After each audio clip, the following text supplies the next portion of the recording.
ਜਿਹੜਾ ਅੱਜ ਦੇਸ਼ ਦੇ ਅੰਦਰ ਜਿੰਨੀਆਂ ਵੀ ਪੋਲੀਟੀਕਲ ਪਾਰਟੀਆਂ ਆ ਔਰ ਪੰਜਾਬ ਦੇ ਅੰਦਰ ਵੀ ਇਹ ਬਹੁਤ ਸਾਰੀਆਂ ਪੋਲੀਟੀਕਲ ਪਾਰਟੀਆਂ ਜੀ ਅਗਰ ਉਹ ਅੱਜ ਆਪਣੇ ਲੈਵਲ ਦੇ ਉੱਤੇ ਜਦੋਂ ਵੀ ਪਾਰਟੀ ਨੂੰ ਰਾਈਜ਼ਿੰਗ ਪੁਆਇੰਟ ਤੇ ਲੈ ਕੇ ਜਾਣਾ ਤਾਂ ਉਹ ਵਿੰਗ ਬਣਾਉਂਦੇ ਜੀ।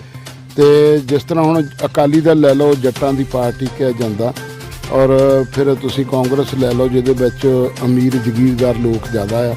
ਉਹਨਾਂ ਜਗੀਰਦਾਰੀ ਇੱਕ ਸਮੁੰਦਰ ਕਹਿ ਲਓ ਵੀ ਉਹਨਾਂ ਲੋਕਾਂ ਦੀ ਪਾਰਟੀ ਹੈ। ਤੇ ਇਸੇ ਢੰਗ ਨਾਲ ਸਾਹਿਬ ਕਾਂਸ਼ੀ ਰਾਮ ਜੀ ਨੇ ਇਹਨਾਂ ਚੀਜ਼ਾਂ ਨੂੰ ਦੇਖ ਕੇ ਬਹੁਜਨ ਸਮਾਜ ਪਾਰਟੀ ਬਣਾਈ ਸੀ, ਕਿਉਂਕਿ ਭਗਵਾਨ ਬੁੱਧ ਦਾ ਇੱਕ ਕਨਸੈਪਟ ਸੀ ਬਹੁਜਨ ਹਿਤਾਏ ਬਹੁਜਨ ਸਿਖਾਏ। ਬਹੁਜਨ ਦਾ ਮਤਲਬ ਵੀ ਇਹ ਦੇਸ਼ ਦੇ ਅੰਦਰ ਜਿੰਨੀਆਂ ਵੀ ਜਾਤੀਆਂ ਆ ਉਹਨਾਂ ਸਾਰਿਆਂ ਨੂੰ ਇੱਕ ਮੰਚ ਤੇ ਲਿਆ ਕੇ ਖੜਾ ਕਰਨਾ ਵਿੰਗਾਂ ਤੋਂ ਬਗੈਰ। ਚਾਹੇ ਮੁਸਲਿਮ ਵਿੰਗ ਬਣਾਇਆ, ਚਾਹੇ ਮਹਿਲਾ ਵਿੰਗ ਬਣਾਇਆ, ਚਾਹੇ ਬੈਕਵਰਡ ਪਛੜਿਆ ਸਮਾਜ ਵਿੰਗ ਬਣਾਇਆ। ਇਹ ਵਿੰਗ ਜਿਹੜੇ ਆ, ਵਿੰਗ ਦਾ ਮਤਲਬ ਹੁੰਦਾ ਇੱਕ ਪਰ, ਜਿੱਦਾਂ ਇੱਕ ਪੰਛੀ ਉੜਿਆ ਜਾਂਦਾ ਉੱਪਰ, ਉਹਦੇ ਉਹ ਜੇ ਤਾਂ ਉਹ ਪਰ ਆਪਣੇ ਹਿਲਾਉਂਦਾ ਤਾਂ ਉਹ ਉਨੀ ਉਡਾਨ ਉਹਦੀ ਉੱਪਰ ਨੂੰ ਜਾਂਦੀ।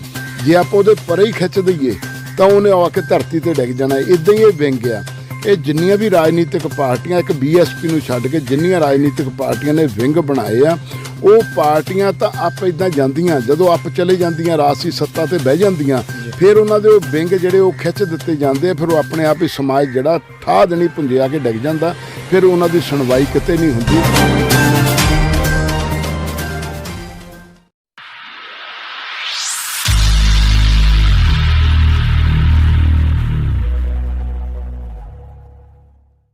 ਮੈਂ ਫਲਜਿੰਦਰ ਤੂ ਤੇ ਤੁਸੀਂ ਦੇਖ ਰਹੇ ਹੋ ਫੈਨ ਅੰਬੇਡਕਰ TV।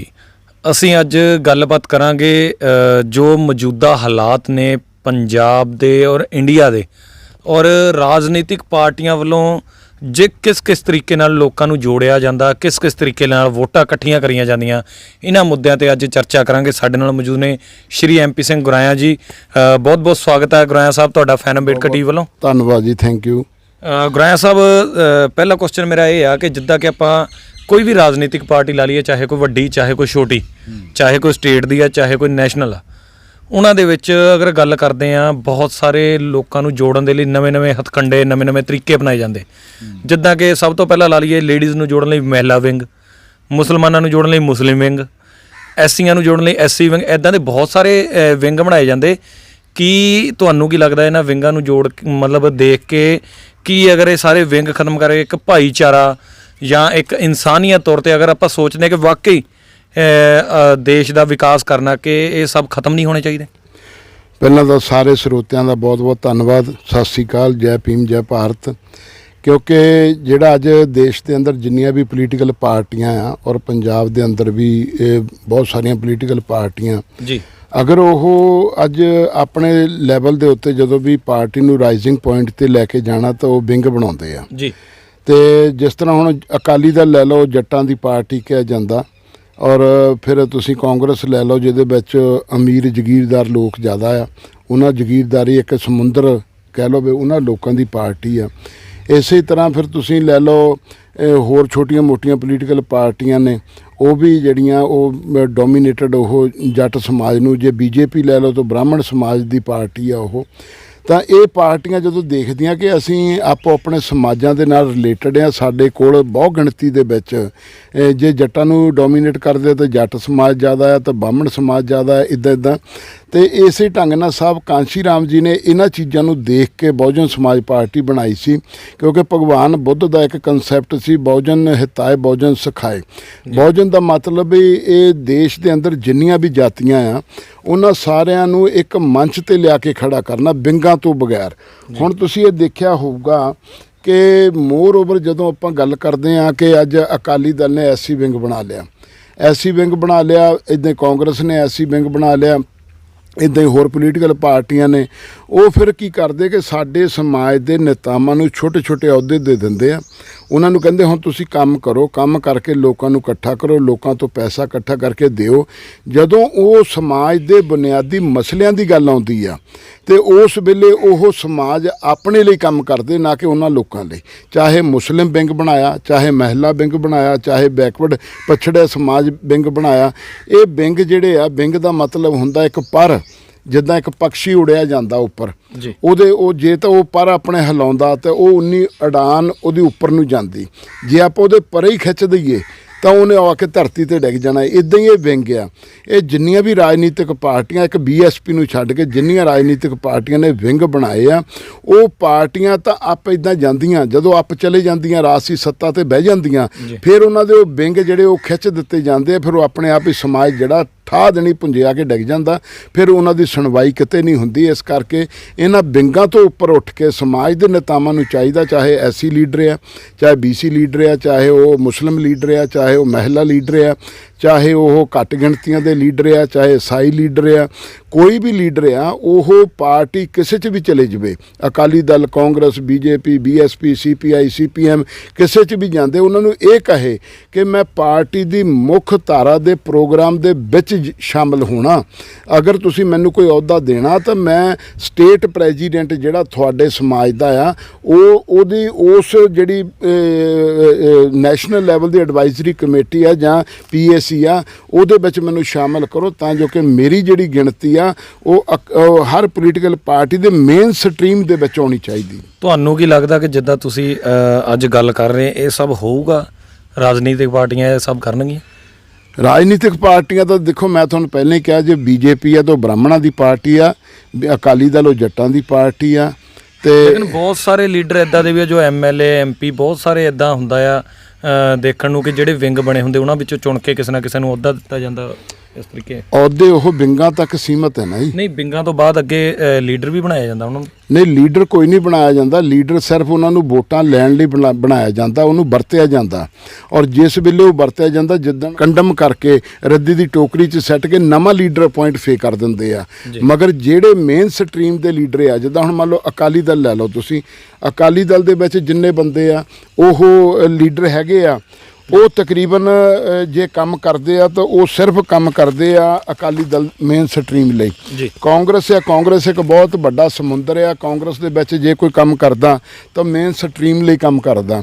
ਤੇ ਇਦਾਂ ਹੀ ਤੁਸੀਂ ਅਗਰ CPI CPM ਲੈ ਲਓ, ਉਹਦੇ ਵਿੱਚ ਵੀ ਇਹ ਬ੍ਰਾਹਮਣਾਂ ਦਾ ਕਬਜ਼ਾ ਆ। ਉਹ ਲੋਕ ਵੀ ਮਾਰਕਸ ਦਾ ਨਾਂ ਲੈਂਦੇ, ਲੈਨਨ ਦਾ ਨਾਂ ਲੈਂਦੇ, ਮਗਰ ਕੰਮ ਮੇਨ ਸਟਰੀਮ ਲਈ ਹੁੰਦਾ। ਇਦਾਂ ਹੀ BSP ਜਿਹੜੀ, ਇਹਦੇ ਵਿੱਚ ਕੋਈ ਵਿੰਗ ਨਹੀਂ ਹੈ। BSP ਦੇ ਵਿੱਚ ਅਗਰ ਵਿੰਗ ਬਣਨਗੇ ਤਾਂ ਮੈਂ ਸਮਝਦਾ ਉਦੋਂ ਹੀ ਭਗਵਾਨ ਬੁੱਧ ਔਰ ਬਾਬਾ ਸਾਹਿਬ ਡਾਕਟਰ ਅੰਬੇਦਕਰ ਦੇ ਜਿਹੜਾ ਸਿਧਾਂਤ ਆ ਉਹ ਖਤਮ ਹੋ ਜਾਊਗੇ। ਅੱਜ ਤੱਕ ਜਿਹੜਾ ਸਾਹਿਬ ਕਾਂਸ਼ੀ ਰਾਮ ਜੀ ਨੇ, ਜੇ ਸਰ ਆਪਾਂ ਗੱਲ ਕਰੀਏ, ਕਿਤੇ ਨਾ ਕਿਤੇ ਇਸ ਚੀਜ਼ ਦਾ ਬਹੁਜਨ ਸਮਾਜ ਪਾਰਟੀ ਨੂੰ ਕਿਤੇ ਨਾ ਕਿਤੇ ਘਾਟਾ ਨਹੀਂ ਆ ਕਿ ਇਹ ਜੋ ਪਾਰਟੀਆਂ ਇਹਦਾ ਵਿੰਗ ਬਣਾ ਕੇ ਵੋਟਾਂ ਇਕੱਠੀਆਂ ਕਰ ਰਹੀਆਂ, ਪਰ ਬਸਪਾ ਜੇ ਕਰੀਏ ਤਾਂ ਬਸਪਾ ਰਾਜ ਸੱਤਾ ਦੇ ਵਿੱਚ ਪੰਜਾਬ ਦੀ ਅਗਰ ਗੱਲ ਕਰੀਏ, ਸਭ ਤੋਂ ਵੱਡੀ ਗੱਲ ਆ ਪੰਜਾਬ ਦੇ ਵਿੱਚ ਰਾਜ ਸੱਤਾ ਨਹੀਂ ਆ ਰਹੀ। ਬਹੁਜਨ ਸਮਾਜ ਪਾਰਟੀ ਦੇ ਵਿੱਚ ਜਿਹੜੀ ਸਾਡੀ ਲੀਡਰਸ਼ਿਪ ਆ, ਉਹਦੇ ਵਿੱਚ ਅਵੇਅਰਨੈਸ ਦੀ ਕਮੀ ਆ। ਜਦੋਂ ਅਸੀਂ ਇਸ ਚੀਜ਼ ਨੂੰ ਅਸੀਂ ਲੈ ਕੇ ਚੱਲਦੇ ਹਾਂ ਨਾ ਜੀ, ਅਸੀਂ ਲੋਕਾਂ ਦੇ ਵਿੱਚ ਚੇਤਨਾ ਲੈ ਕੇ ਆਉਂਦੇ, ਜਾਗਰੂਕਤਾ ਲੈ ਕੇ ਆਉਂਦੇ ਹਾਂ ਕਿ ਸਾਨੂੰ ਇਹਨਾਂ ਲੋਕਾਂ ਦੇ ਵਿੱਚ ਵੜ ਕੇ ਅਗਰ ਇਹ ਲੋਕ ਸਾਨੂੰ ਵਰਤਦੇ ਆ ਤੇ ਉਸ ਵਰਤ ਹੋਣ ਤੋਂ ਸਾਨੂੰ ਬਚਣਾ ਚਾਹੀਦਾ। ਜੇ ਅਸੀਂ ਉਹ ਸਾਨੂੰ ਵਰਤਦੇ ਆ ਤਾਂ ਸਾਨੂੰ ਜੇ ਫਿਰ ਵੀ ਸਮਝ ਨਹੀਂ ਆ ਰਹੀ ਕਿ ਇਹ ਲੋਕ ਸਾਨੂੰ ਅੱਜ ਵਰਤਨ ਤੋਂ ਬਾਅਦ ਇਹ ਸਾਨੂੰ ਜ਼ੀਰੋ ਕਰਕੇ ਸੱਟਦੇ ਆ, ਕਿਉਂਕਿ ਅਸੀਂ ਤਾਂ ਚਾਹੁੰਦੇ ਵੀ ਇਹ ਰਾਜਸੀ ਸੱਤਾ ਦੇ ਵਿੱਚ ਅਸੀਂ ਆਪਣੇ ਸਮਾਜ ਨੂੰ ਅੱਗੇ ਲੈ ਕੇ ਜਾਈਏ। ਸਾਡੇ ਸਮਾਜ ਨੂੰ ਅੱਗੇ ਲੈ ਕੇ ਆਉਣ ਦੀ ਬਜਾਏ ਇਹ ਕੰਮ ਕਰਦੇ ਫਿਰ ਉਹਨਾਂ ਲੋਕਾਂ ਲਈ, ਜਿੱਦਾਂ ਮੰਨ ਲਓ ਬਈ ਜ਼ਿਮੀਂਦਾਰ ਵਰਗ ਆ ਜਾਂ ਬ੍ਰਾਹਮਣ ਵਰਗ ਆ, ਤੇ ਜਦੋਂ ਇਹ ਸੱਤਾ 'ਚ ਆਉਂਦੇ ਤਾਂ ਸਭ ਤੋਂ ਬੈਨੀਫਿਟ ਇਹ ਉਹਨਾਂ ਨੂੰ ਦਿੰਦੇ। ਹੁਣ ਰਹਿ ਗਈ ਸਾਡੇ ਸਮਾਜ ਦੀ ਗੱਲ। ਸਾਡੇ ਸਮਾਜ ਨੂੰ ਇਹਨਾਂ ਨੇ ਦੇਣੀਆਂ ਤਾਂ ਚਾਹੀਦੀਆਂ ਨੌਕਰੀਆਂ, ਘਰ ਭਰਤੀ। ਜਿੱਦਾਂ ਨਰਿੰਦਰ ਮੋਦੀ ਨੇ ਕਿਹਾ ਸੀ 2 ਲੱਖ ਨੌਕਰੀ ਦਊਂਗਾ, 2 ਲੱਖ ਨੌਕਰੀ ਤਾਂ ਦਿੱਤੀ ਨਹੀਂ। ਤੇ ਉਲਟਾ ਕੀ ਦੇ ਰਹੇ ਆ? ਅਕਾਲੀ ਦਲ ਦਾ ਪ੍ਰਧਾਨ ਜਿਹੜਾ ਪ੍ਰਕਾਸ਼ ਸਿੰਘ ਬਾਦਲ ਸੀ, ਲਾਸਟ ਟਾਈਮ ਉਹਨੇ ਇੱਕੋ ਹੀ ਗੱਲ ਕਹੀ ਸੀ ਕਿ ਤੁਸੀਂ ਸਾਨੂੰ ਸਾਡੀ ਸਰਕਾਰ ਬਣਾਓ, ਤੁਹਾਨੂੰ ਆਟਾ, ਦਾਲ, ਖੰਡ, ਘੇ ਸਾਰਾ ਕੁਝ ਦੇਵਾਂਗੇ, ਘਰੋਂ ਥਾਲੀ ਲੈ ਕੇ ਆ ਜਾਓ। ਇਹਦਾ ਮਤਲਬ ਸਾਨੂੰ, ਸਾਡੇ ਸਮਾਜ ਨੂੰ ਮੰਗਤਾ ਬਣਾਉਂਦੇ ਨਾ, ਉਹਦੇ ਲਈ ਦੋਸ਼ੀ ਤਾਂ ਸਾਡੇ ਲੀਡਰ ਆ। ਜੇ ਸਾਡੇ ਸਮਾਜ ਨੂੰ ਅਗਰ ਉਹ ਇਹ ਕਹਿਣ ਕਿ ਅੱਜ ਤੋਂ ਬਾਅਦ ਸਾਡਾ ਤੁਹਾਡੇ ਨਾਲ ਵਾਅਦਾ ਆ, ਹਰ ਘਰ ਦੇ ਵਿੱਚ, ਦਲਿਤਾਂ ਦੇ ਘਰਾਂ ਦੇ ਵਿੱਚ, ਪਛੜੀਆਂ ਜਾਤੀਆਂ ਦੇ ਘਰਾਂ ਦੇ ਵਿੱਚ, ਹਰ ਤੁਹਾਡੇ ਬੱਚੇ ਨੂੰ ਇੱਕ ਨੂੰ ਅਸੀਂ ਸਰਕਾਰੀ ਨੌਕਰੀ ਦਾਂਗੇ। ਸਰਕਾਰੀ ਨੌਕਰੀ ਜਿਸ ਵੇਲੇ ਮਿਲੂਗੀ ਤਾਂ ਤੁਸੀਂ ਇਹ ਇਮੈਜਿਨ ਕਰੋ ਕਿ 40-45 ਹਜ਼ਾਰ ਰੁਪਏ ਉਹਦੀ ਤਨਖਾਹ ਲੱਗੂਗੀ। ਜਦੋਂ ਉਹ ਤਨਖਾਹ ਲੱਗੂ ਤਾਂ ਉਹ ਆਪਣੇ ਪਰਿਵਾਰ ਦੇ 5 ਜੀਆਂ ਦਾ ਤਾਂ ਘਰ ਬਿਠਾ ਕੇ ਪੇਟ ਭਰ ਕੇ ਰੋਟੀ ਖਿਲਾ ਸਕਦਾ, ਆਪਣੇ ਬੱਚੇ ਨੂੰ ਵਧੀਆ ਸਟੇਟਸ ਦਿਵਾ ਸਕਦਾ, ਬੱਚਿਆਂ ਨੂੰ ਵਧੀਆ ਸਕੂਲਾਂ ਵਿੱਚ ਪੜ੍ਹਾ ਸਕਦਾ, ਫਿਰ ਸਿਹਤ ਸਹੂਲਤਾਂ ਆਪਣੇ ਬਜ਼ੁਰਗਾਂ ਨੂੰ ਹਸਪੀਟਲ ਲਿਜਾ ਕੇ ਦਵਾਈ ਦਾਰੂ ਵੀ ਕਰਵਾ ਸਕਦਾ। ਜੇ ਹੁਣ ਸਾਨੂੰ ਗੌਰਮੈਂਟ ਇਹ ਕਹਿ ਰਹੀ ਕਿ ਤੁਹਾਡੇ ਲਈ ਆਟਾ ਦਾਲ ਖੰਡ ਕੇ ਸਭ ਕੁਝ ਅਸੀਂ ਫ੍ਰੀ ਕਰ ਦਿਆਂਗੇ, ਇਹਦਾ ਮਤਲਬ ਸਾਡੀਆਂ ਜਿਹੜੀਆਂ ਮਹਿਲਾਵਾਂ ਆ, ਸਾਡੀਆਂ ਜਿਹੜੀਆਂ ਧੀਆਂ ਭੈਣਾਂ, ਉਹ ਸੜਕਾਂ ਤੇ ਟਰੱਕਾਂ ਦੇ ਮੂਹਰੇ ਲਾਈਨਾਂ ਲਾ ਕੇ ਖੜ ਜਾਣ। ਹੁਣ ਆਹ ਮੋਦੀ ਨੇ 500 ਰੁਪਈਆ ਭੇਜਿਆ ਤੇ 500 ਰੁਪਈਆ ਲੈਣ ਵਾਸਤੇ ਇਹ ਸੋਸ਼ਲ ਡਿਸਟੈਂਸ ਨੂੰ ਦੇਖ ਕੇ 3-3 ਕਿਲੋਮੀਟਰ ਲੰਬੀਆਂ ਜਿਹੜੀਆਂ ਉਹ ਔਰਤਾਂ ਦੀਆਂ ਲਾਈਨਾਂ ਲੱਗੀਆਂ ਜੀ। 3-3 ਕਿਲੋਮੀਟਰ 4-4 ਕਿਲੋਮੀਟਰ ਜਿਹੜਾ ਸਾਡਾ ਸਮਾਜ ਸਵੇਰ ਤੋਂ ਖੜ ਕੇ ਫਿਰ ਉਹ 500 ਰੁਪਈਆ ਲੈ ਕੇ ਜਾਂਦਾ। ਮੈਂ ਉਹਨਾਂ ਨੂੰ ਪੁੱਛਦਾ ਹੁੰਦਾ ਵੀ ਤੁਸੀਂ ਮੈਨੂੰ ਇਹ ਦੱਸੋ ਕਿ ਤੁਹਾਨੂੰ 500 ਰੁਪਈਆ ਤਾਂ ਦੇ ਦਿੱਤਾ ਮੋਦੀ ਨੇ, ਇਸ 500 ਰੁਪਏ ਦੇ ਨਾਲ ਕੀ ਤੁਸੀਂ ਆਪਣੇ ਪਰਿਵਾਰ ਦਾ ਪਾਲਣ ਪੋਸ਼ਣ ਕਰ ਲਓਗੇ? ਤੁਸੀਂ ਆਪਣੇ ਬੱਚਿਆਂ ਨੂੰ ਵਧੀਆ ਰੋਟੀ ਖਿਲਾ ਦਿਓਗੇ? 500 ਰੁਪਏ ਨਾਲ 3 ਟਾਈਮ ਦੀ ਰੋਟੀ ਆ ਜਾਊਗੀ ਤੇ ਸਾਰਾ ਮਹੀਨਾ ਤੁਸੀਂ ਕਿੱਦਾਂ ਕੱਟੋਗੇ? ਉਹ ਲੋਕ ਫਿਰ ਇਸ ਗੱਲ ਨੂੰ ਵੀ ਸਮਝਦੇ ਆ ਵੀ ਹਾਂ ਸਾਡੇ ਨਾਲ ਇਹ ਸਰਕਾਰ ਮਜ਼ਾਕ ਕਰਦੀ ਆ, ਸਾਡੀਆਂ ਭਾਵਨਾਵਾਂ ਨਾਲ ਖਿਲਵਾੜ ਕਰਦੀ ਹੈ, ਮਗਰ ਉਹਨਾਂ ਕੋਲ ਆਪਸ਼ਨ ਕੋਈ ਨਹੀਂ ਹੈ ਕਿਉਂਕਿ ਕਾਰੋਬਾਰ ਠੱਪ ਪਏ, ਬਿਜ਼ਨਸ ਸਾਰੇ ਠੱਪ ਪਏ ਆ। ਲੋਕਡਾਊਨ ਨੇ ਤਾਂ ਬੇੜਾ ਗਰਕ ਕਰਤਾ। ਤੁਸੀਂ ਦੇਖੋ ਇੱਕ ਗੱਲ ਬੜੀ ਮਜ਼ੇ ਦੀ ਮੈਂ ਤੁਹਾਨੂੰ ਦੱਸਣ ਲੱਗਾ ਕਿ ਨਰਿੰਦਰ ਮੋਦੀ ਨੇ ਪਹਿਲਾਂ ਹੁੰਦਾ ਸੀ ਪ੍ਰਾਈਮ ਮਿਨਿਸਟਰ ਰਿਲੀਫ ਫੰਡ, ਉਹਦੇ ਵਿੱਚ ਕੀ ਹੁੰਦਾ ਸੀ ਕਿ ਓਪੋਜੀਸ਼ਨ ਦਾ ਇੱਕ ਲੀਡਰ ਵਿੱਚ ਹੁੰਦਾ ਸੀ, ਉਹਦੇ ਸਾਈਨ ਹੁੰਦੇ ਸੀ ਕਿ ਪੈਸਾ ਜਿਹੜਾ ਕਿਹੜੀ ਸਟੇਟ ਨੂੰ ਕਿੱਦਾਂ ਡਿਸਟ੍ਰੀਬਿਊਟ ਕਰਨਾ। ਨਰਿੰਦਰ ਮੋਦੀ ਨੇ ਉਹਨੂੰ ਬੰਦ ਕਰਤਾ। ਹੁਣ ਉਹਨੇ ਬਣਾਇਆ ਪ੍ਰਾਈਮ ਮਿਨਿਸਟਰ ਕੇਅਰ ਫੰਡ ਦੇ ਵਿੱਚ ਉਹਨੇ ਆਪਣੇ ਮਿਨਿਸਟਰ ਲੈ ਲਏ, ਬਿਊਰੋਕਰੇਟਸ ਲੈ ਲਏ ਤੇ ਹੁਣ ਉਹਦੇ ਵਿੱਚ ਕੀ ਆ ਕਿ ਲੋਕਾਂ ਨੇ ਅਰਬਾਂ ਖਰਬਾਂ ਰੁਪਈਆ ਦੇ ਦਿੱਤਾ।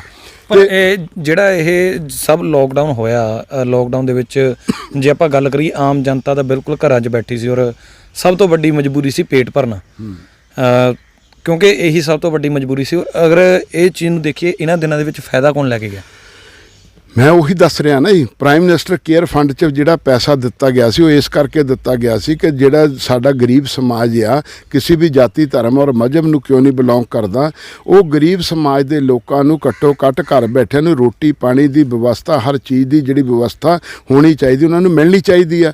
ਮਗਰ ਉਹ ਚੀਜ਼ ਅਵੇਲੇਬਲ ਹੈ ਨਹੀਂ ਕਿਤੇ ਵੀ, ਸਰਕਾਰ ਨੇ ਦਿੱਤਾ ਕੁਛ ਨਹੀਂ ਔਰ ਉਹਨਾਂ ਲੋਕਾਂ ਨੂੰ ਤਾਂ ਜੇ ਰੋਟੀ ਦੇ ਸੰਦੇ ਪਏ, ਕਾਰੋਬਾਰ ਚੱਲਦੇ ਕੋਈ ਨਹੀਂ, ਕਾਰੋਬਾਰ ਠੱਪਿਆ, ਟਰਾਂਸਪੋਰਟੇਸ਼ਨ ਠੱਪਿਆ, ਉਧਰੋਂ ਇੱਧਰ ਮਾਲ ਨਹੀਂ ਆ ਰਿਹਾ ਤੇ ਜਿਹਨਾਂ ਲੋਕਾਂ ਨੂੰ ਛੋਟੀਆਂ ਨੌਕਰੀਆਂ ਆਪਣੇ ਕਿੱਤੇ ਕੰਮ ਕਰਕੇ ਜਿਹੜੇ ਲੋਕ ਖਾਂਦੇ ਸੀ ਉਹ ਵੀ ਬੰਦ ਆ।